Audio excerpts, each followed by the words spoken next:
La Banque centrale du Congo a demandé à toutes les institutions financières de pouvoir reconfigurer tous les terminaux en paiement électronique en francs congolais. Alors, quelles sont les incidences sur l'économie? Quelles sont les incidences sur la situation monétaire en République démocratique du Congo? Nous allons essayer d'analyser la thématique avec un économiste, il est aussi monétariste. Il est plusieurs fois diplômé dans plusieurs disciplines. Le pasteur Godempo, il est aussi député national. Bienvenue, pasteur. Merci Jean-David, mon ami. Voilà. Pasteur, il y a déjà la décision de la Banque centrale du Congo qui a demandé à ce qu'on puisse reconfigurer tous les TPE en francs congolais. Pour la Banque centrale, c'est qu'il y a beaucoup plus de pertes. C'est qu'il veut beaucoup plus dédollariser l'économie de la RDC. Merci beaucoup à Jean-David. Avant d'entrer dans les vifs de la question, je pense qu'une mise au point sémantique s'impose. Parce que j'ai appris que d'après les Congolais, les ATM, ce sont les distributeurs des billets. Et les TPE, ce sont des terminaux d'achat. Mais je voulais faire un petit balisage historique. Les ATM font leur apparition en 1960, nous sommes au Japon. Avant de se retrouver à partir de 1967. Les ATM. Les ATM. Les ATM, c'est-à-dire pour ceux qui nous suivent, oui, donc les profanes. C'est ce qu'on appelle les distributeurs chez nous, pour faire simple. En 1967, ça envahit Londres et le monde entier. Mais déjà, lorsque les Japonais ont fabriqué ces ATM, ce n'était pas seulement pour retirer l'argent, mais c'était pour remplir toutes les transactions de base. Mais il s'est fait qu'à l'époque, en 1960, la tâche principale de cet instrumentum était de distribuer l'argent. Nous sommes en 1960. 1960. En 1990, va voir le jour une autre pratique commerciale, c'est le commerce électronique. Nous sommes aux États-Unis.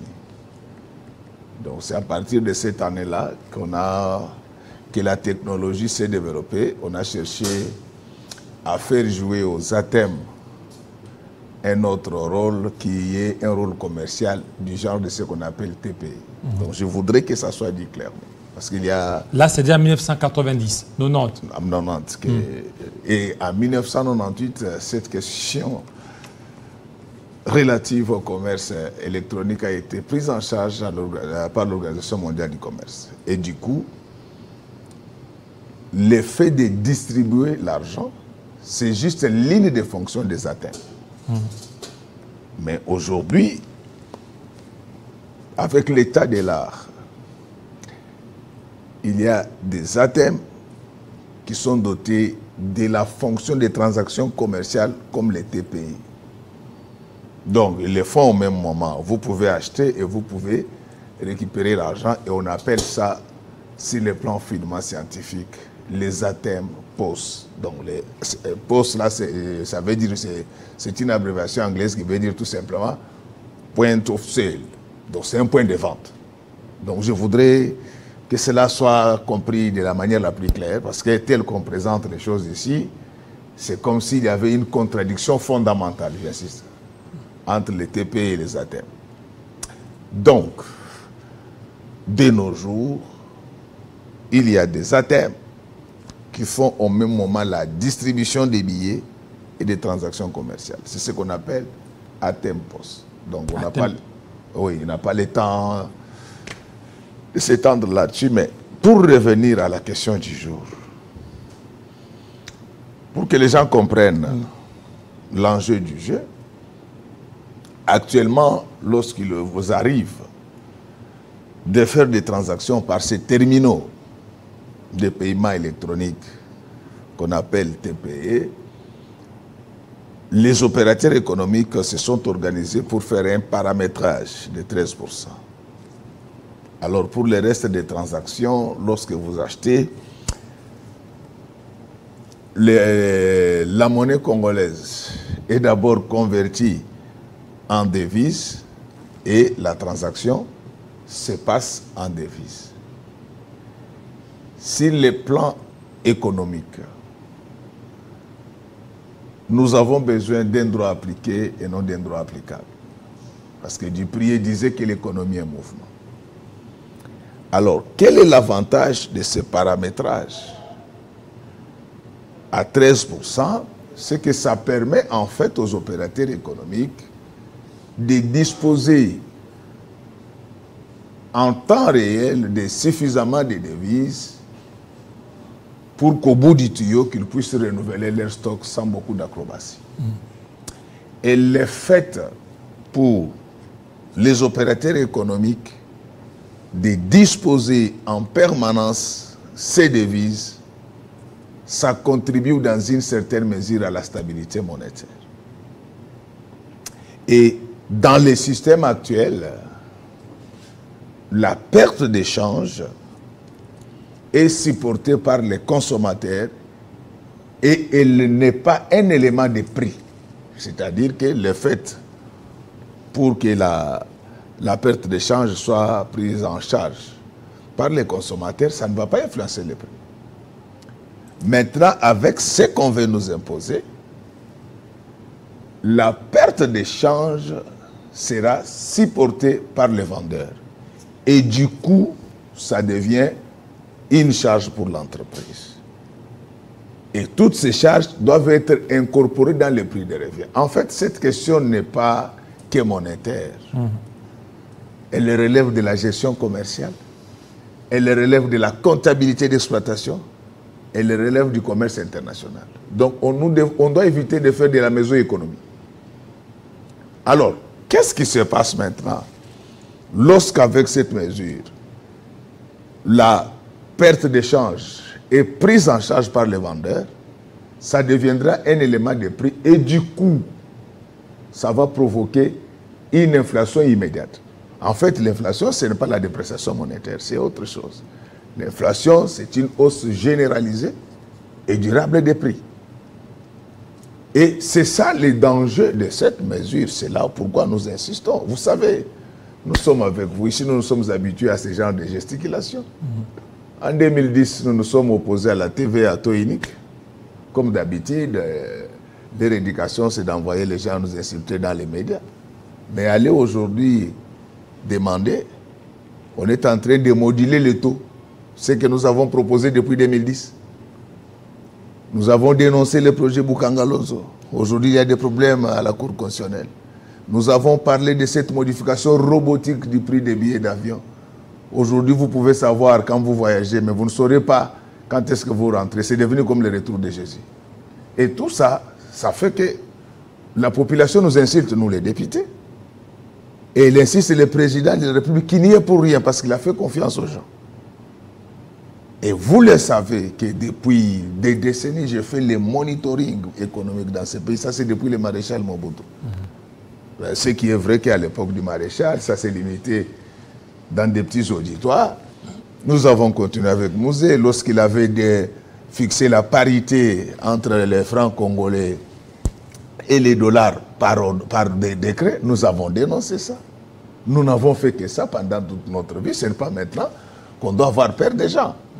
Parce que les gens qui prennent ces mauvaises décisions, ils sont assis tranquilles dans leur bureau climatisé. Donc c'est une mauvaise décision selon vous, cette action-là de pouvoir reconfigurer les TPE en francs congolais? Pas selon moi, selon la science. Selon la science. Ah, oui, oui. Et ce n'est pas la science de descendre vers nous, c'est à nous de nous élever vers la science. Et si vous aimez la science vous aimera. Parce que les raisons évoquées, c'est qu'il y aurait beaucoup de pertes par rapport à ça. Et en plus de cela, c'est une manière de pouvoir dédollariser notre économie. Je crois qu'il y a des ambassadeurs qui nous suivent. Quand ils apprennent ce que nous débitons comme sornette, je crois qu'ils se disent que ce pays a touché les fonds. on stabilise, on n'impose pas une monnaie, la monnaie s'impose. La dédollarisation du dollar ne relève pas de la philosophie, elle relève de la macroéconomie internationale. Ce n'est pas du fait des États-Unis que le dollar a connu cette ascension irrésistible. Interrogez l'histoire économique du monde. Jusqu'à la veille de la Première Guerre mondiale, c'est la livre sterling qui contrôlait le monde. En fait, la livre sterling a joué le même rôle que le dollar bien avant la Première Guerre mondiale. Affaibli après la Première Guerre mondiale, la Grande-Bretagne a dû voir les dollars prendre son espace et ces deux monnaies ont circulé concomitamment jusqu'à la fin de la Deuxième Guerre mondiale. Qu'est-ce qui se passe, Jean-David, lorsque nous arrivons à la fin de la Deuxième Guerre mondiale? Le PIB mondial était constitué de 50% du PIB des États-Unis d'Amérique. C'est pour cela que vous avez vu que après la Deuxième Guerre mondiale, les dollars étaient la seule monnaie convertible en or jusqu'à 1973. C'est en fait la santé économique de l'économie américaine qui imposait sa monnaie, parce qu'en réalité, la monnaie, c'est le symbole de la richesse d'un État. Ces affaires-là ne marchent pas avec les communiqués et les ordonnances. Ce sont des lois économiques, ce sont les lois les plus têtues du monde. Lorsque vous les violez, ils finissent par s'imposer. Et donc, que les gens ne pensent pas que c'est de la volonté des Américains que nous utilisons les dollars. C'est la santé économique des États-Unis qui fait que sa monnaie s'impose.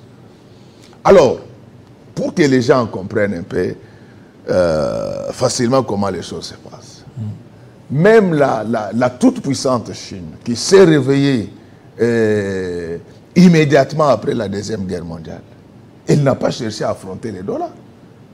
La Chine a vécu en paria jusqu'en 2001, quand elle va rejoindre les girons de l'Organisation mondiale du commerce.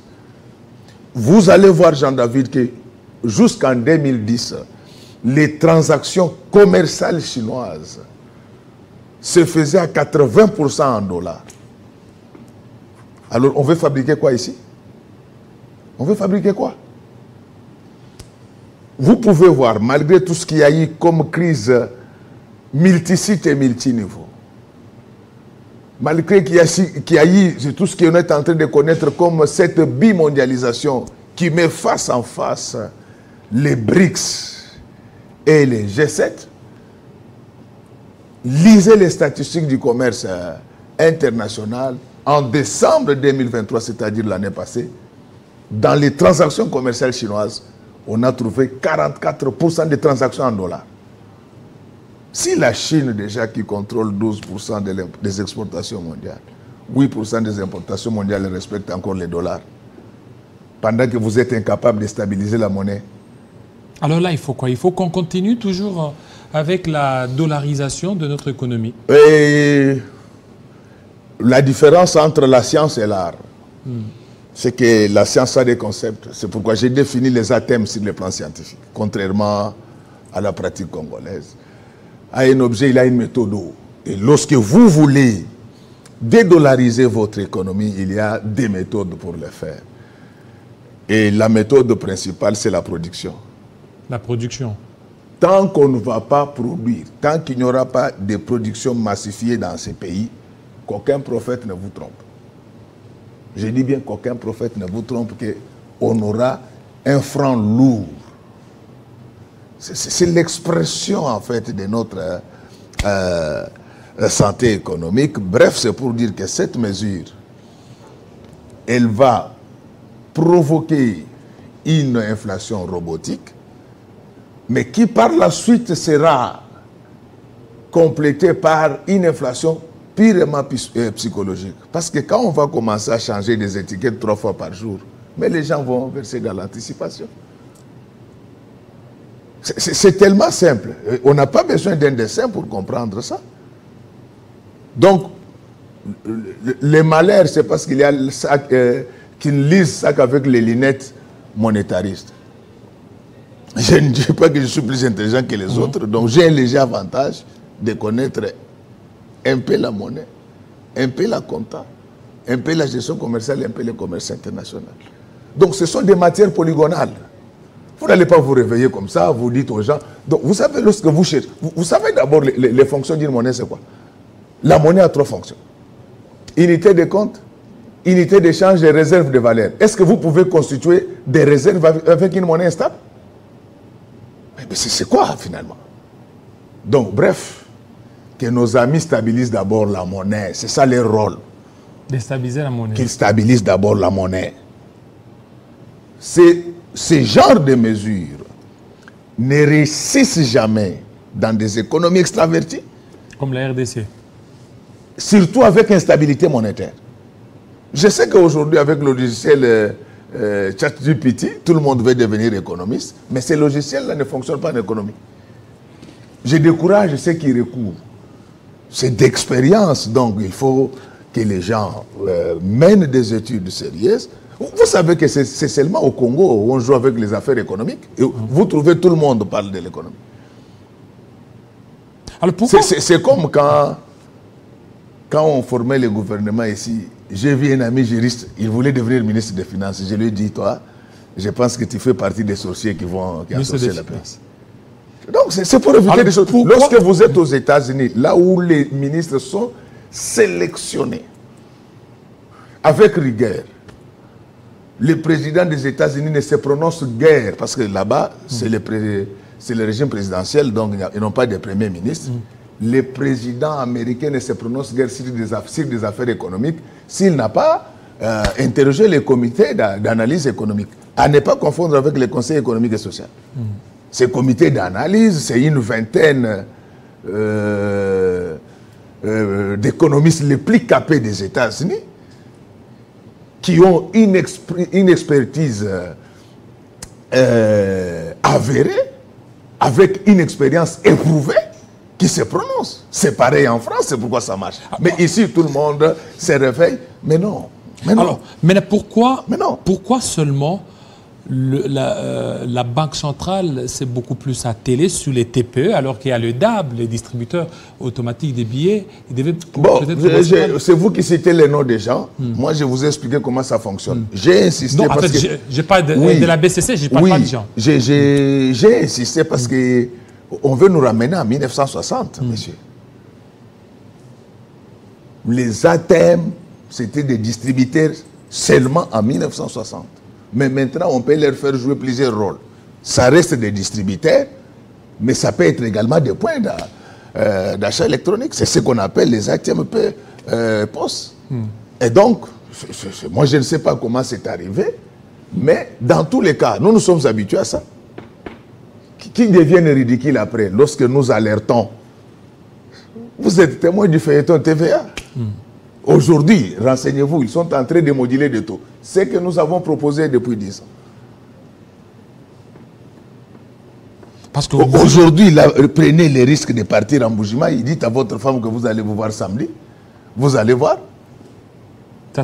Vous allez faire des semaines là-bas. Et nous n'allons pas accepter des choses comme ça. Nous n'allons pas accepter des choses comme ça. Quand ces gens prennent des demi-mesures, c'est nous les députés qui sommes insultés. C'est le président de la République qui est insulté. Et ces gens sont tranquilles avec leurs millions dans leur bureau climatisant. Ça, on ne va pas accepter. Et nous n'avons pas commencé ça qu'aujourd'hui. Donc, le monitoring économique dans ces pays, nous les faisons régulièrement. Donc, je n'ai nullement la prétention de dire que je suis le dieu de l'économie, mais j'ai quand même suffisamment d'informations à cette matière. Et très modestement, les événements ont démontré qu'à 99%, près, je suis dans les bons. Les conseillers monétaires, ils ont péché en proposant une telle mesure. Nous ne savons pas d'où cela est venu. Nous, notre problème, c'est d'alerter. Même si vous n'êtes pas économiste, tel que je sais que la difficulté, parce que maintenant les gens commencent à m'appeler pour dire qu'on n'avait pas comme... Bon, pas tous, bien sûr. Le problème, c'est celui-là, les charges. C'est pratiquement la bêtise de la TVA où les gens... J'étais surpris. Dans ces pays, il y a découragé. J'ai vu des gens qui ne figuraient sur aucun répertoire scientifique sérieux, ni dans ce pays ni ailleurs, s'élever à parler de la TVA en 2010. Non, la TVA est neutre, mais la neutralité de la TVA veut dire quoi? D'après leur intelligence, ils disaient que la TVA n'avait aucune incidence sur les prix. Oh, la neutralité de la TVA, c'était par rapport à la trésorerie des entreprises. Et nous n'avons nullement la prétention de dire que nous sommes plus intelligents que les autres, mais nous disons que trop c'est trop, on en a assez. Nous, la population nous insulte. Et nous ne devons pas croiser les bras quand il y a de telles dérives. Et nous allons nous assumer. Nous allons nous assumer, nous allons insister. Parce que chaque fois, vous savez, lorsque vous avez des gens qui prennent des décisions maladroites, ils deviennent l'esprit de blocage pour tous les Congolais.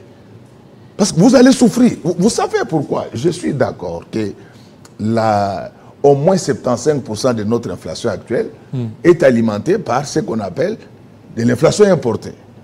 Donc avec tout ce qu'il y a eu, avec la permacrise énergétique, sanitaire, géopolitique. Mais pourquoi nous sommes arrivés à 88? C'est à cause de ces maladresses. Ils ont fait des paiements désordonnés en procédure d'urgence, en francs congolais. Une procédure d'urgence, c'est même dénoncé par... Donc, en francs congolais. Non, les modes de paiement en procédure d'urgence existent. Hein, mais il y a des cas précis, notamment la rémunération, les catastrophes naturelles. Il ne faut pas que les gens... Et la défense aussi. J'ai dit notamment. Vous êtes juriste. On ne fait qu'apprendre. J'ai dit ceci, j'ai dit notamment. Donc vous êtes juriste, vous comprenez ce que ça veut dire. Effectivement.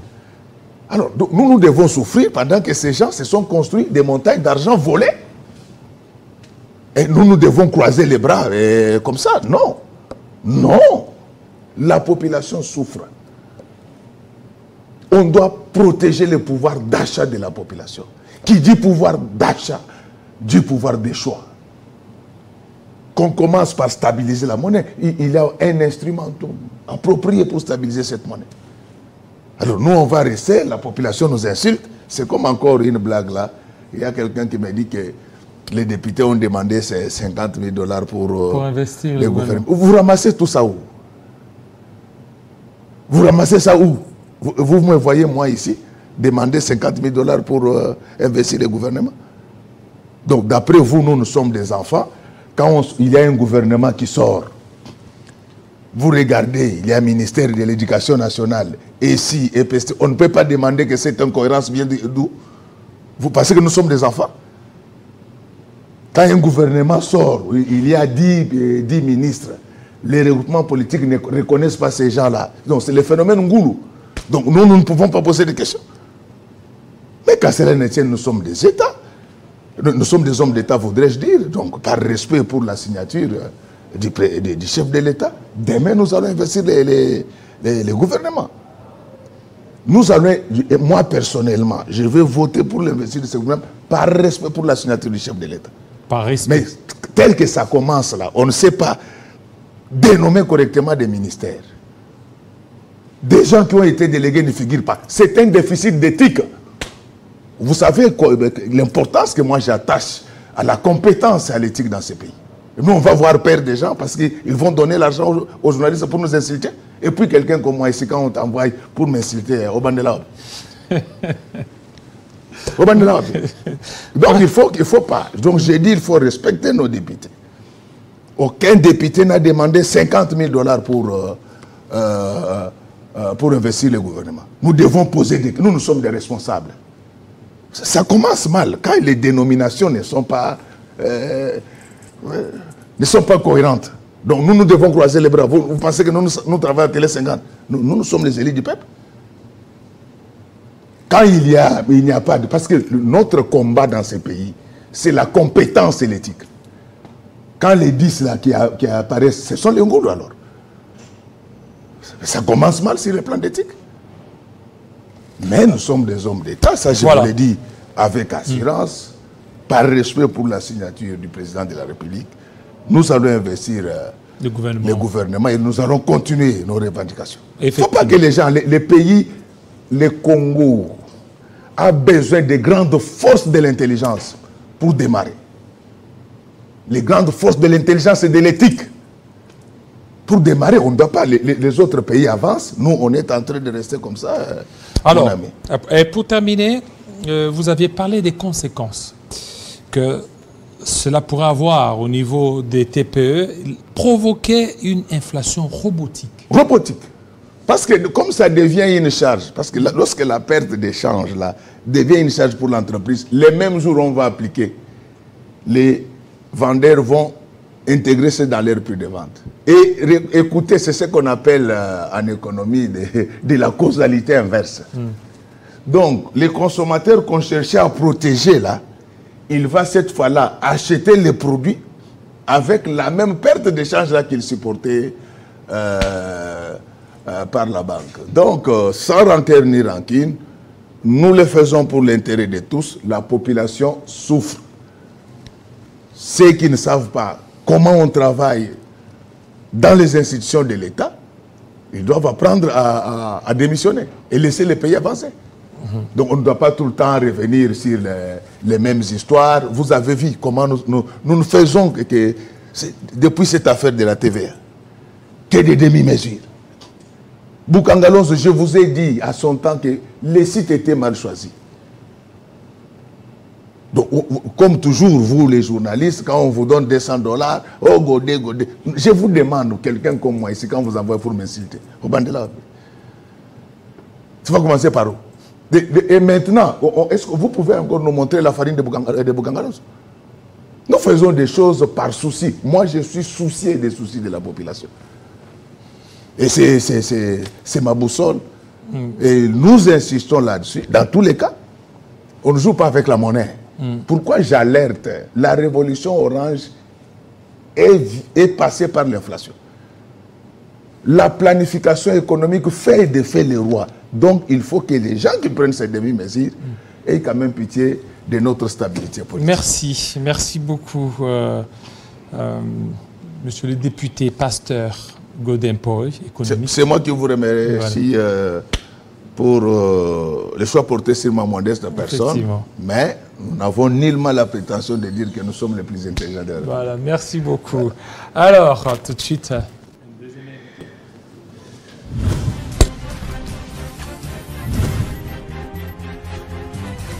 Cas de 3 pays qui n'ont pas de constitution.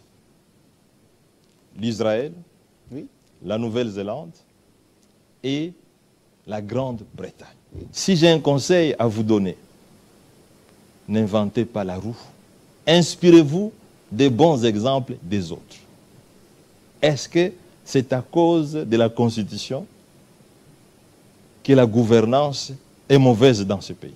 Je vous dis, lorsque le détournement des fonds publics se fait au ministère des Finances, est-ce que cela procède des insuffisances constitutionnelles? La Constitution a été violée 39 fois. Pardon? 39 fois. Bahati Lukwebo avait dit, ces décisions